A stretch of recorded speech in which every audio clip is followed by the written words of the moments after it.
Let's skip my spiel and get straight to the point. You're here for 5 more beginner tips, and I've got them. And I'll have chapters for this video so you can see timestamps for each section of the video in both the progress bar and the description. But that's not the point of the video, so it's time for me to hand it over to Past Harry to give you what you're here for. Tip number 5 is, in my opinion, essential to getting across planets, and I'm sure a lot of experienced players don't know how to do this either. It's less of a tip and more of an easy technique that will make ground traveling infinitely easier. To do this, press the melee button and hold down the jetpack button with a kind of 1-2 timing in quick succession. If you do so correctly, you'll be able to use your jetpack to fly forwards rapidly. Who needs exocraft when you have a fully upgraded jetpack that could fly you forwards for miles? Number 4 on the list is how to grab some quick cash somewhat early in the game. In space stations you can find the mission agent, who you can get missions from once you're at a high enough standing with the dominant life form in the system.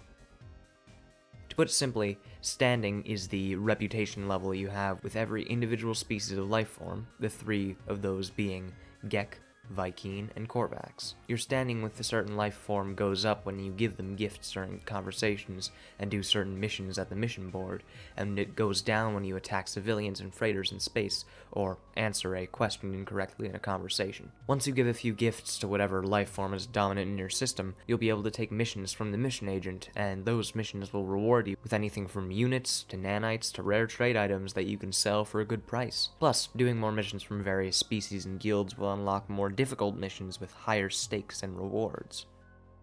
For tip number 3, I'd like to impress upon you the fact that upgrade modules are essential to game progression. Upgrade modules are items that you can purchase from various merchants and space stations and in certain settlements on planets using nanites, a secondary currency. You'll mainly get the best modules from these guys and this somewhat sleazy guy too. Upgrade modules, depending on who you purchase them from and what they specialize in, can upgrade all sorts of features ranging from your jetpack and various other exosuit technologies, to weapons and efficiency of your multi-tool, to efficiency of engines and damage of the weapons in your starship. You can install up to 4 modules for everything except for hazard protection, which can take 3 modules for each type of climate. When purchasing from these guys, you can buy modules ranging in quality and price in the tiers C, B, A, and S, with C being the least expensive and least effective, and S being the most expensive and most effective. The only exceptions to this are the illegal X-class modules from this sleazy guy over here,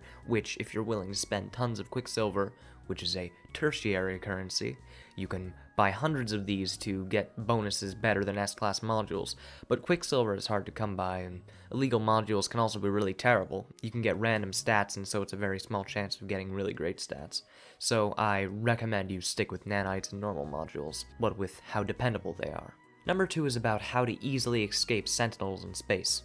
The Sentinels are the space police, and they'll deploy increasingly larger fleets of fighters to attack you if you do something illegal like shoot a space station, freighter, or any ship. When they attack you, they'll shut down your pulse engine so you can't escape easily. At the beginning of the game, you probably won't be equipped to handle these with force, so it's good to know that if you're near a space station when you're being attacked, you can simply dock in the space station and immediately fly out of it again, and you won't be wanted by the Sentinels anymore. Another way of escaping them, if you're not near a space station, is to fly directly away from your pursuers until you get a message telling you that your pulse engine is online. Then you can jump to the nearest planet or station to escape. Both of these escape methods can also be used if you're attacked by pirates. Tip number 1 is similar to number 2 in that it applies to escaping the authorities, except this time it's when you're on a planet. Planetary Sentinels will attack you if they see you destroying things with your multi-tool or breaking into facilities they don't want you in. If you're attacked by one and don't want to deal with them, you can merely hop in your ship and fly away and wait for the search timer to get to 0. Be careful, don't exit the atmosphere while the timer is still going,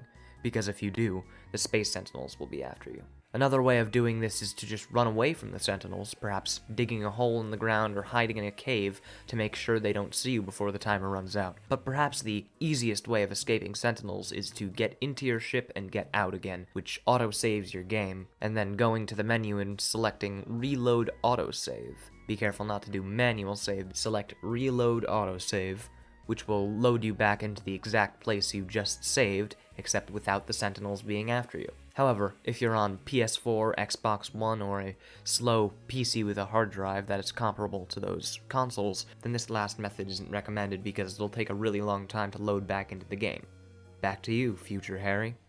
Hi, I'm Future Harry again. I hope you enjoyed the video. If you did or are happy to have learned something new, feel free to leave a like, and if you didn't, feel free to dislike. If you enjoy content like this, subscribe. I've got videos on an array of No Man's Sky topics, and many more planned for the near future. And just a quick note about my last video, part 1 of the Ultimate Beginner's Guide. That video hasn't done very well, and so it's instinctual for me to discontinue the series, but if you want me to keep going and make more in that series, tell me in a comment on this video and I'll keep it going. And once again, if you've got any video ideas or requests for topics in No Man's Sky, then leave a comment as well and I'll be sure to check it out and see if I can do it. But in any case, I've kept the bullshit YouTuber spiel to a minimum during this video for your sake, so we've already come to the end of the video, so I hope to see you in the next one.